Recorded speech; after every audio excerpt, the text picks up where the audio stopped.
1, 2.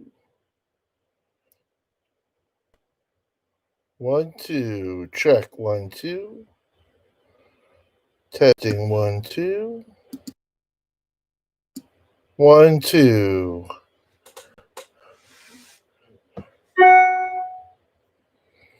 Da dum dum dum dum dum dum. Da dum dum. Now live on the channel. We are live on the Gary Woodruff.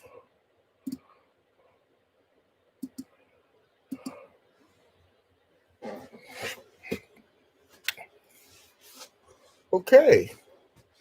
Well, hey everybody, here I am. It's been a little bit. How you doing? I hope you've enjoyed the videos from my vacation. Who knew that vacation would last so long?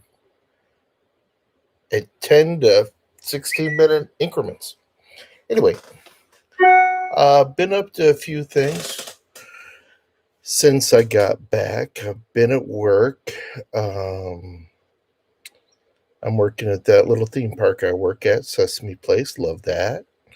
And we have since changed over from Halloween to Christmas. And we have done a Christmas drive-through. And I'm in the drive-through. You can see me every Tuesday and Wednesday night in the drive-through. What's a good without coming out and saying it? What's a good way to tell you what I'm doing? Okay, for the adults out there, there's a movie called Miracle on 34th Street. There is another movie called The Christmas Chronicles. There is, well, all kinds of Christmas specials. And I'm the guy there about a lot of them. I'm that guy from up north. If you come to our drive-through, I have a little sleigh. So maybe later I'll just out and out tell you. If you follow me on Instagram and Facebook, then you know, because I've posted pictures of me. And I'm going to be doing another vlog soon where I'll probably have that in there as well. Again, I don't do this very often, so I'm really not sure if there's anybody out there. Tommy, can you hear me? Tommy, can you see me? Or anybody else? Anybody else, can you hear me? Anybody else, can you see me? Yeah, I'm really new to this whole live chat, but I'd like to do it more often. So, the other thing I do, aside from working at theme parks, is I'm a travel advisor, and I specialize in Disney, and I specialize in the Disney parks. That is my main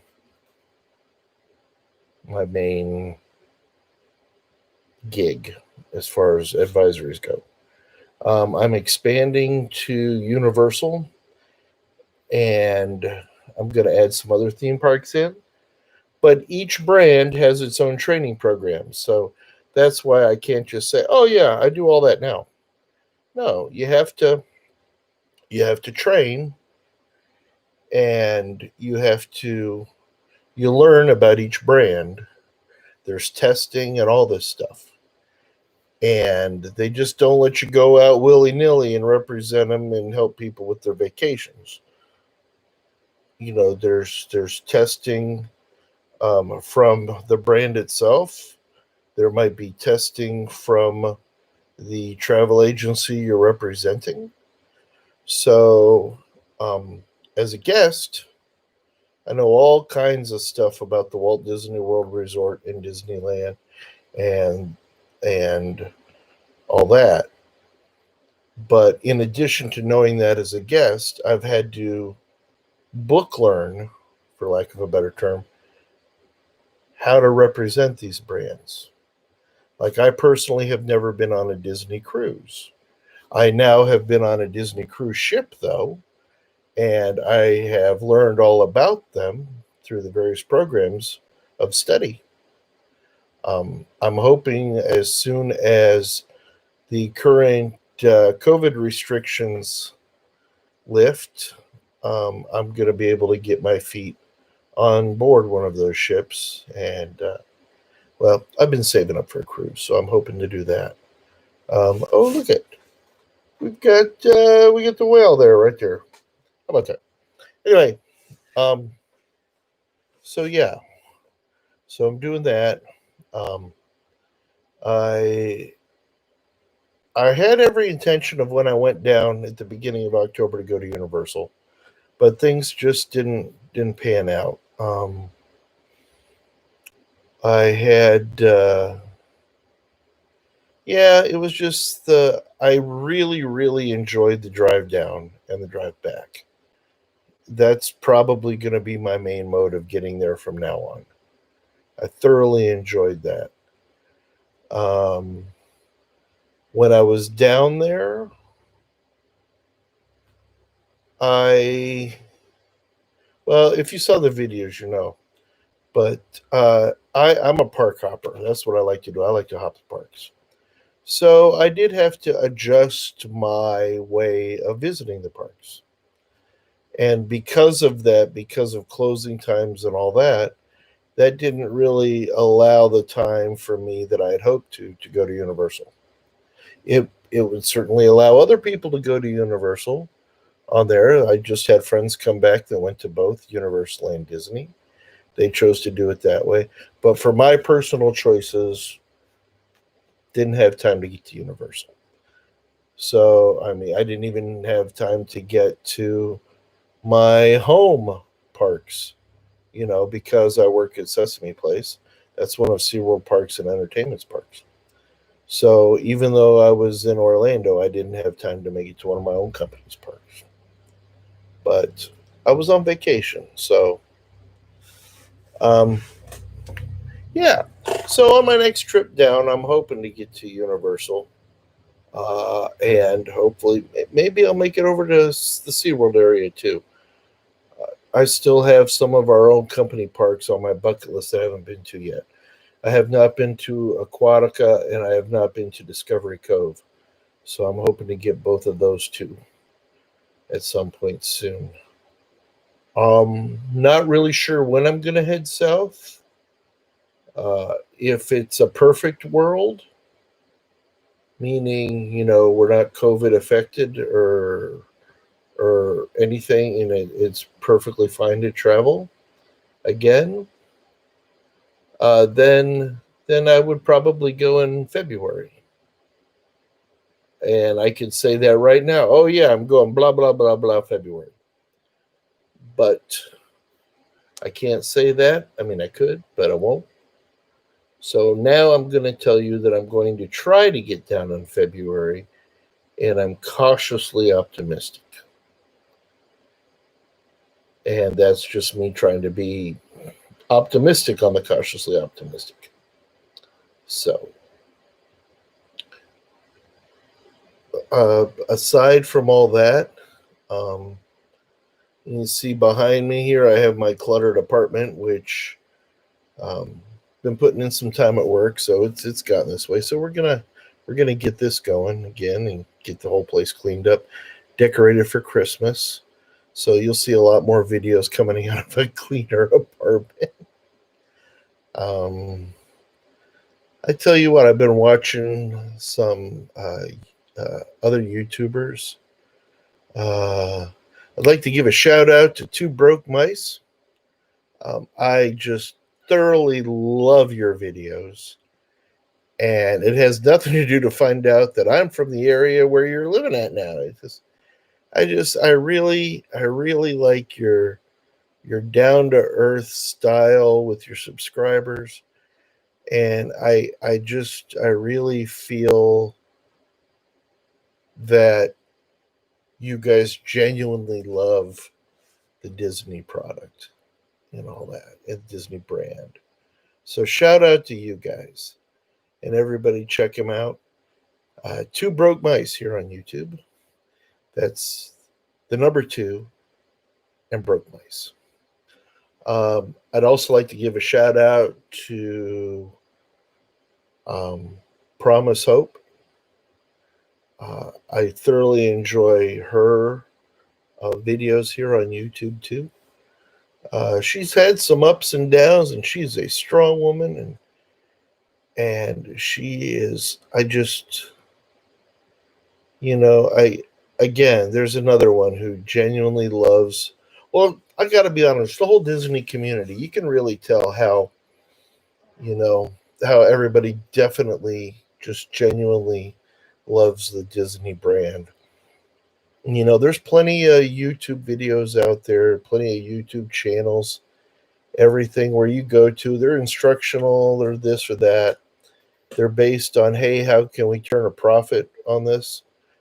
I got to be honest and I'll be forthright with you. That would be so cool to be able to make a living off of doing this, because I'm finding out this, making videos and YouTubing, is what I'm learning to love. So that would be awesome. But it's clear that when you go to some of these channels, that is their goal, and that's right up front. Is they're constantly going, hey, come back, subscribe, subscribe, subscribe, and that seems to be in front of their message. Whereas you get a lot of, everybody that I watch anyway, Disney channels, sure, they tell you, they ask you to subscribe, they ask you to, ring the bell for notifications and give them a thumbs up and all that. And that all counts towards the algorithm of YouTube. Because, everybody, everybody likes to make a little on the side or some little cash, something like that. But I really feel that people, the bigger names on YouTube for the brand that I watch, like I watch Tim and Jen Tracker, love them, absolutely love them. Had the fortune of meeting Tim very briefly. Adam the Woo and the Daily Woo on YouTube, love him. Oh, he's a great guy. I had fortunate enough to meet him one day. I wish I could have thought to get a picture, but we were both in line for Spaceship Earth, and so I didn't want to impose. So hopefully I'll run into Adam again one day. Let's see, Resort TV One. Those guys are great. I kind of embarrassed myself in front of Jen and her mom from Resort TV One with my odd sense of humor. We were in Frontierland on this last trip. If you actually are watching one of their, I believe it was one of their Friday night streams from the parks, I'm in it. And yeah, I was just kind of awkward, but I don't know. Anyway, I could keep going on. I really think of myself, I'm really a shy person. At least to me, I am. People tell me I come across like I'm not, but I am. I'm just looking at the picture while I'm doing this too. I wanted to come on and do a live stream so quickly. I didn't even set up my proper equipment. I've got the basics going on. I've got the laptop camera going and the laptop mic and the desk light. I didn't set up all the key lighting. I don't have my mixing board on or anything like that. So I'm hoping you can hear me and all. I'm just kind of spouting along here. But yeah, but I was talking about those people that I believe they're genuinely love the brand, and they're the big, in my opinion, they're the big names. I would still very much like to meet Michael Kay. Oh my gosh, his enthusiasm of the Disney parks is just kind of intoxicating, I think. Um, and gosh, there's Nate and there's Jackie. Nate is paging Mr. Morrow.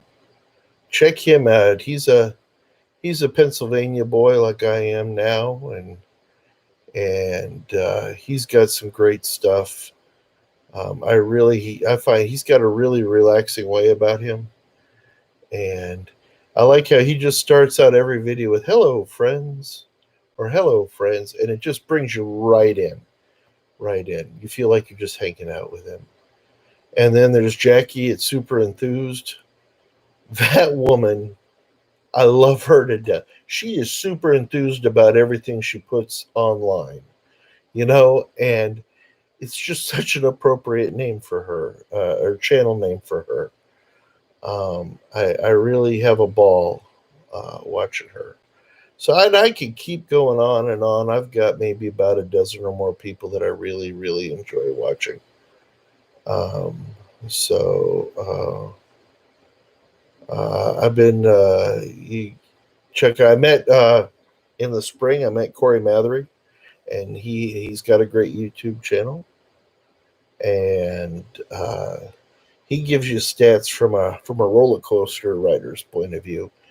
I'm not a big coaster guy at all. I'm more of a dark ride guy, and I'm also more of a uh, uh, project planning. Um, so master planning. Like, why is this theme park laid out this way? Why is it? Why is this building here and that there?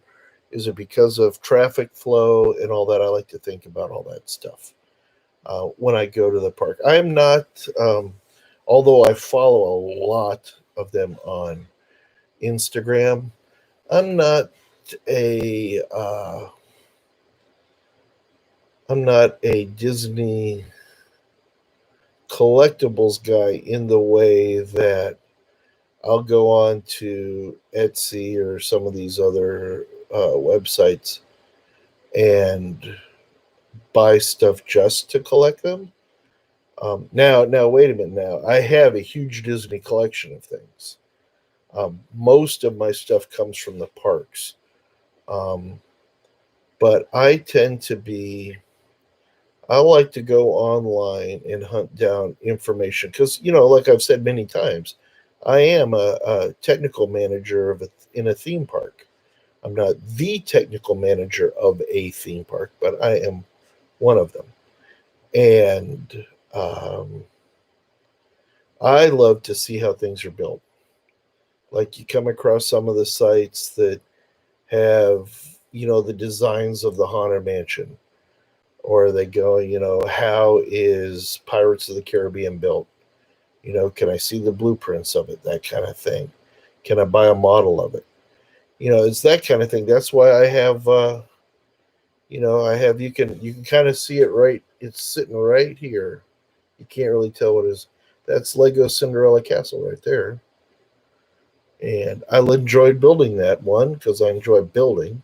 Two, I like building models. I don't have so many models now. So what do I do instead? I buy Lego kits and I build them. So anyway, you can also tell from here I'm a Stormtrooper enthusiast. I am a Star Wars fan. Back ever since I was a little kid. Um, I imagine here I don't look as I have been told in person that I look younger than I am, but I'm coming up on my 53rd year, so that definitely puts me of an age where I was able to see A New Hope, or as we called it, 1977, Star Wars, in a movie theater, and I saw it in a movie theater several times, and just absolutely loved it. Um, I didn't have a whole lot of my life ahead of that because I was born 10 years before that, but um, it had a huge influence on my life from then on. So, what I'm getting at is I wouldn't say it changed my life, I would say it developed my life. Um, yeah. So, anyway, it looks like I've been on here for about 20 minutes now. And I see a couple people are on here. I can't tell who's on here, but the little icons are up here and all that there's a couple of people watching. So I hope I haven't been rambling too much. I just kind of wanted to, as if we were just kicking back on the porch and just chatting about whatnot and all. And I had a video going every single day at 3 o'clock for a while there. And as I get more content, I'm going to do that too. And I like the 3 o'clock time slot, so I'm going to keep shooting for that. But you know, if hey Jen, and I'd love for you to watch the videos. That'd be great. Um, and a lot of them have come out well. I've got HD of Inside Spaceship Earth. I've got high definition of Rise of the Resistance. I did not get any high definition of Millennium Falcon Smuggler's Run this last trip, but I have it from March. And I also got high def of when I was there opening day for Mickey and Minnie's Runaway Railway. That was an experience. I tell you, if you're able to do it, and maybe you're a vlogger, or maybe you're a super fan of vloggers, or just a fan, that was the neatest thing, to be there for the opening day of a ride.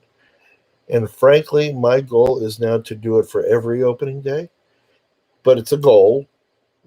Sometimes they don't all work out. But I would absolutely love to try to check out every single opening day that I can. I got friends that are looking into going down there. I'm pricing a trip for a family now that is going at the end of this month, and then a trip for another family next month, and one after that. And I've also got a person who would like me to figure out how much is it going to cost to go down for one day.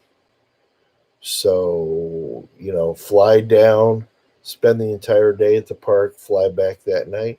Woo, that'll be a day, huh? And then I've got somebody else, maybe an overnighter. Go down morning one day, spend the night, come back evening next day. I might try that myself, but it all depends. Oh, you go, Jen. You go back in December, yeah. Oh, I'm envious of you. I really am. But yeah, check out the videos. I talk a lot about how to adjust things. Since there's no park hopping right now, and the closures, and dealing with sanitizing, masks, all that stuff. I feel I couldn't complain about anything, to be perfectly honest.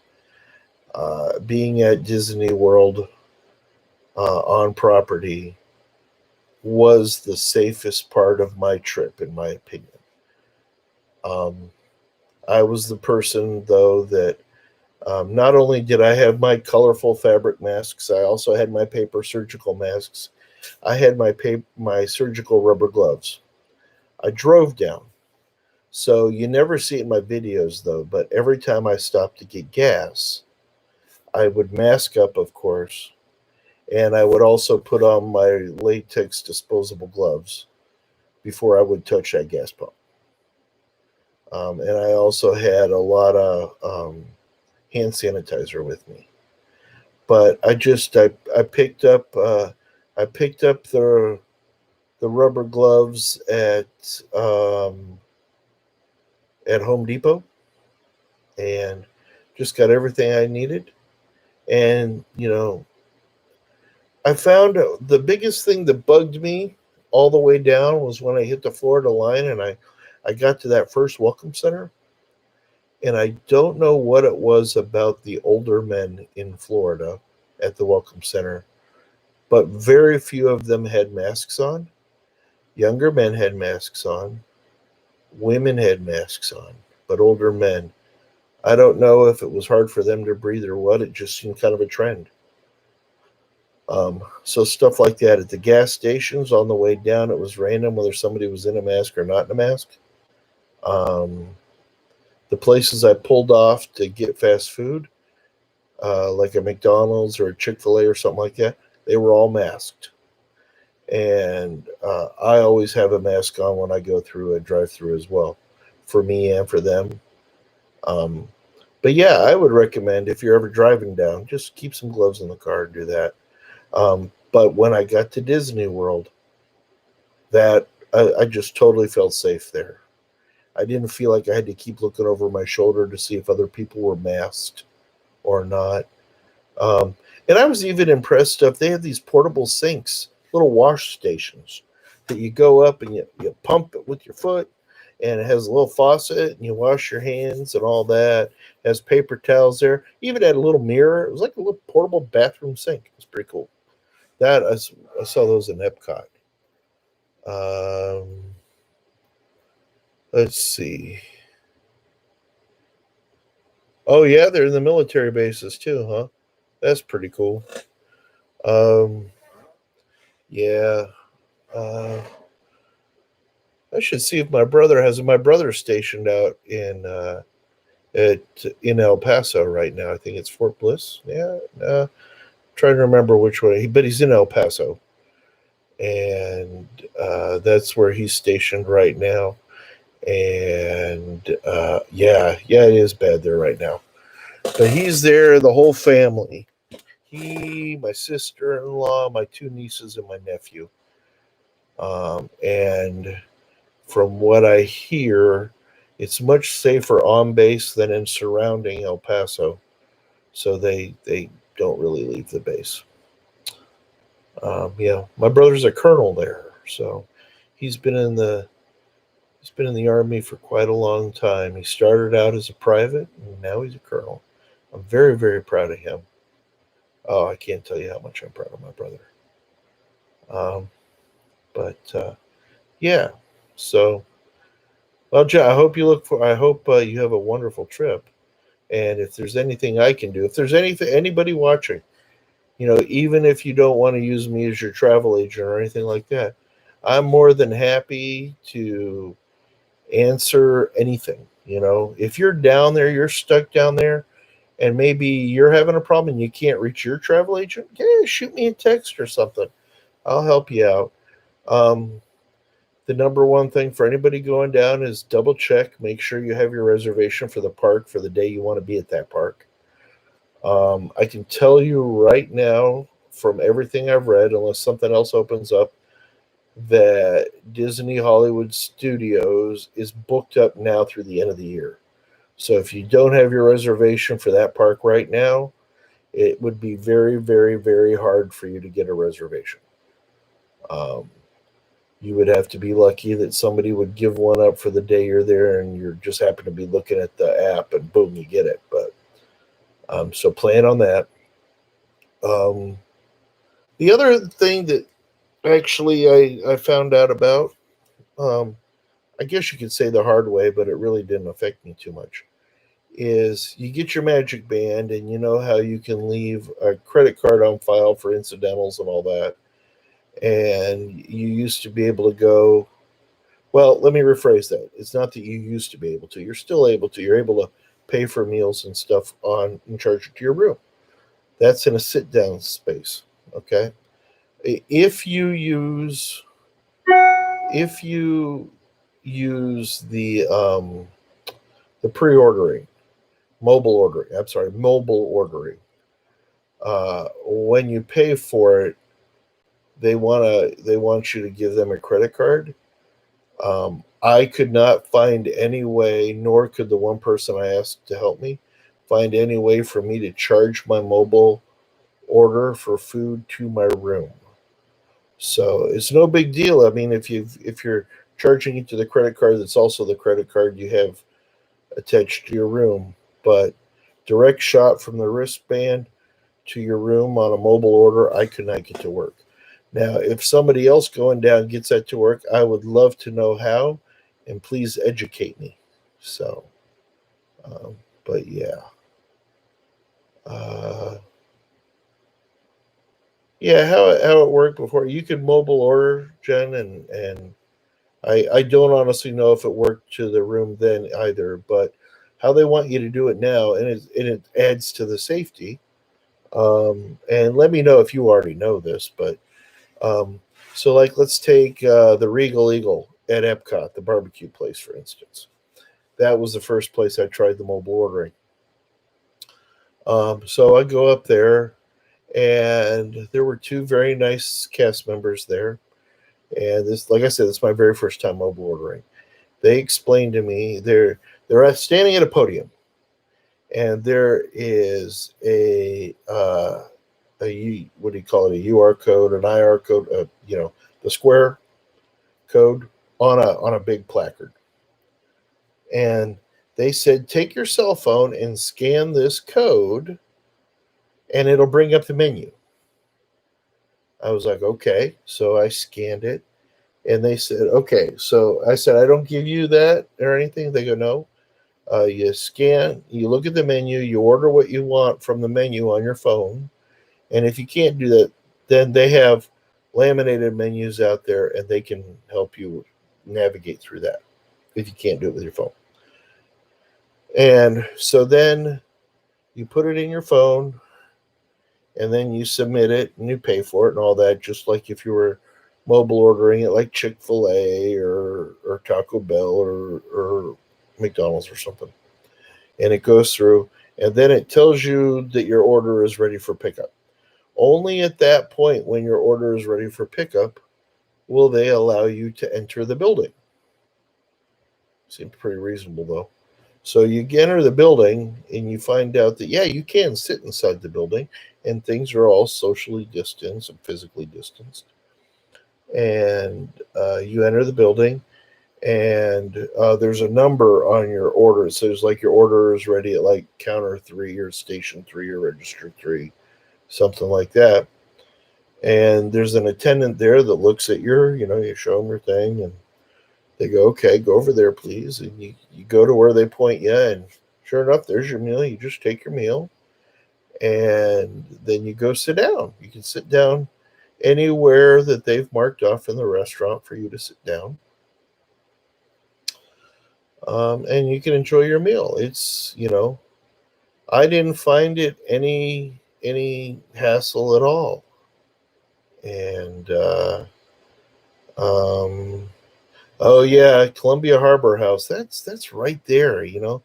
It would be like, oh, I can understand how that's crowded. I mean, you got Fantasyland coming down this way. You got Haunted Mansion, and then you've got Liberty Square coming around. And oh yeah, and people after standing in, I mean, your long lines, you got your Peter Pan's Flight, It's a Small World, and you come off of those rides, and you're like, oh man. If it's like the afternoon, you're like, oh, we got to go find someplace to eat. Or at the same time, you got Haunted Mansion, you're coming out, and you're looking right at that restaurant. You're like, oh, that might be a good place. And yeah, that's like right there at a busy intersection. Wow. So yeah, I can imagine how that would be like crowded, and you know they got you packed in like sardines. No pun intended. Anyway, Harbor House fish, that kind of thing. Anyway. Um, but yeah, so you do that, and then you go eat and all that. Now me, I'm by myself, or I'm with a friend that might have met me there or something. But I didn't find it difficult at all. I didn't feel like I was going out of my way to do any of that. And then, okay, so then now again, you go to Mama Melrose's at Hollywood Studios. I had a meal there. Made my reservation and went. They had the code there, so I scanned the code. I read the menu, and I placed my order. Or no, I'm sorry. I see the menu, and it was my reservation time, so I go and sit down, and I just used my phone as my menu, and I placed my order, and there, being sit down, I was able to completely pay they scanned my Magic Band, and I got my pass holder discount, and they scanned that, and I was able to charge that to my room, so that was easy. So, I mean, they really, to me, it's obvious that those parks, the Walt Disney Resort, had spent their furloughed time on COVID when no guests were in the park. They absolutely, in my opinion, spent the entire time figuring out, okay, how are we going to run come day one? They didn't procrastinate. They didn't have the appearance of procrastination to me. They it totally seemed they were prepared in every way for the guests to come back.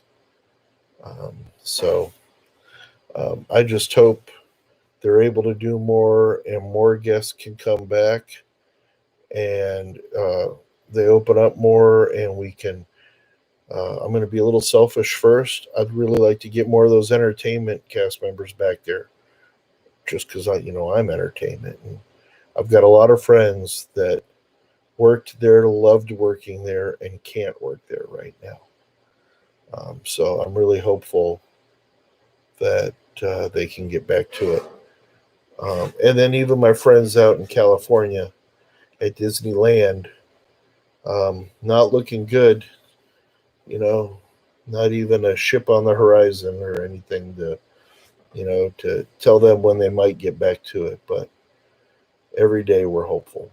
So, and the friends at Imagineering who, they're, being in California, sure, they're not directly at the theme parks and they plan stuff for the theme parks, and all that, but they're cut way down too. You don't hear as much about that branch. I mean, that's in my opinion where all the magic is happening, and you know, it's just sad. I'm very hopeful for all of them though, and at the same time, I'm very thankful that I have a job in a profession that I love, and I just wish my friends in the other companies that do what I do um, could come back like I've been able to. So, I'm very thankful to SeaWorld Parks and Entertainment for providing um, our ambassadors with a, a job income stream and the opportunity to come back and serve guests. So anyway, um, I am going to sign off for now. So I want to thank you all, those of you that spent this 40 minutes with me. I only thought I was coming on for 5 or 10 minutes. But I want to thank you guys for spending time with me. And anybody that sees this video afterwards, I hope you enjoy it. Um, and I'm going to be doing a lot more of these. And I hope you all have had a great weekend and a great day. And I hope you have a wonderful tomorrow. All right. So, having said that, have a good evening, good afternoon. Like I just went through all that. Talk to you later. Bye bye.